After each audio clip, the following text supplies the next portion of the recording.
So I'm going to read today Wabi-Sabi by Leonard Cohen, but not the original Wabi-Sabi, but the further thoughts version. I was always interested in Wabi-Sabi. I guess part of it was influenced from me being not having a lot of materials around and being creative about how I use the resources that I have available to me.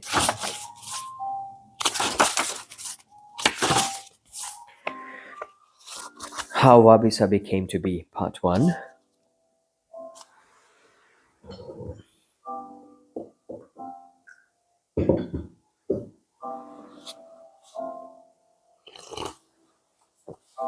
The roots of confusion. If you look for wabi-sabi or wabi-sabi in a Japanese dictionary, one may be disappointed. It does not exist. Curiously, however, if you ask an educated Japanese person if they know what wabi-sabi means, they'll invariably say yes, even though they might find it nearly impossible to articulate just what that means. What is the explanation? Sabi is an ancient word. It is found in Manyoshu, collection of 10,000 leaves, something like, I would say, the Vedas in the old Hindu civilization. So this is the oldest extent of Japanese poetry anthology. So the Manyoshu was compiled in the 8th century when a Japanese sense of national identity was first beginning to coalesce. During this era, Japan's primary cultural role model was China. Interesting. Sabi, a concept borrowed from Chinese poetry, then meant to be desolate. By the 13th century, sabi had become an important critical term and artistic ideal of Japanese poetry. The sabi sensibility migrated into most of other Japanese arts also: literature, painting, theater, interior design, etc.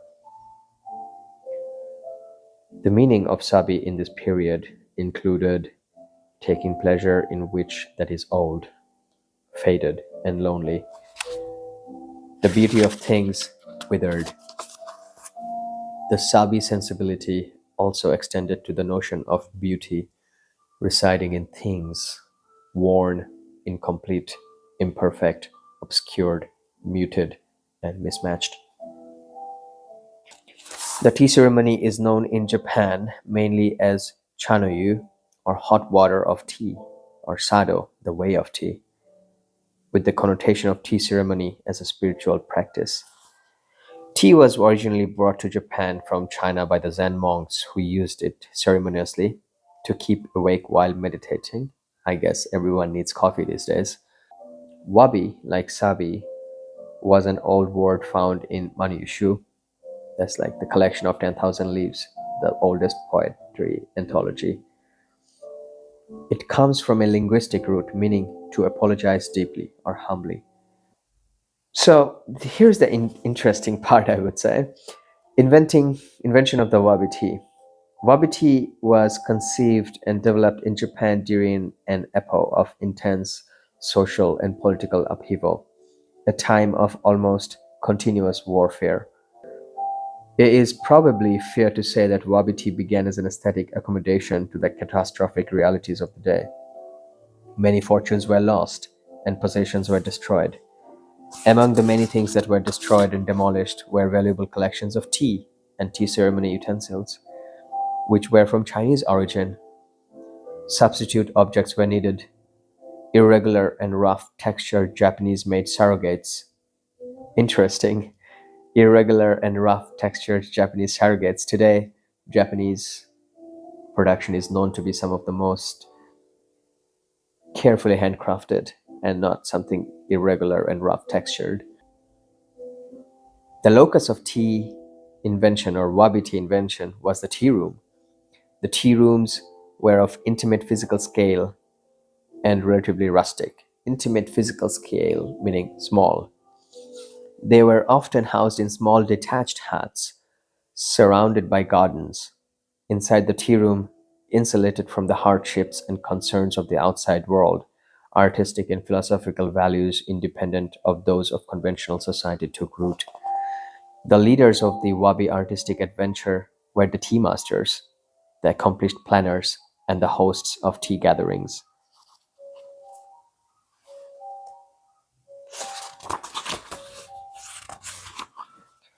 Tea masters were also involved in the design, fabrication, and procurement of tea ceremony utensils and environments. One of the most common strategies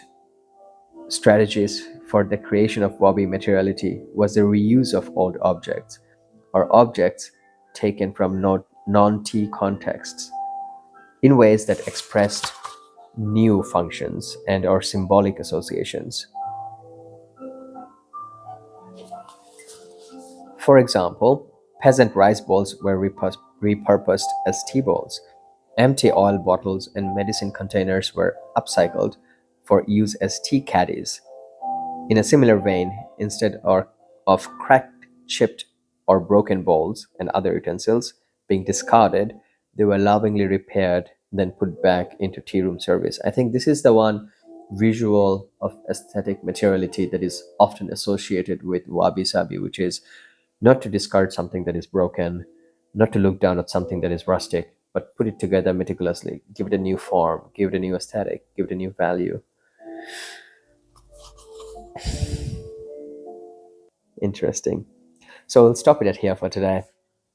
And in the next, we'll read some excerpt from another book, In Praise of Shadows, which talks about how Japanese have adored the shadows over the light, which is been revered in the West, more or less.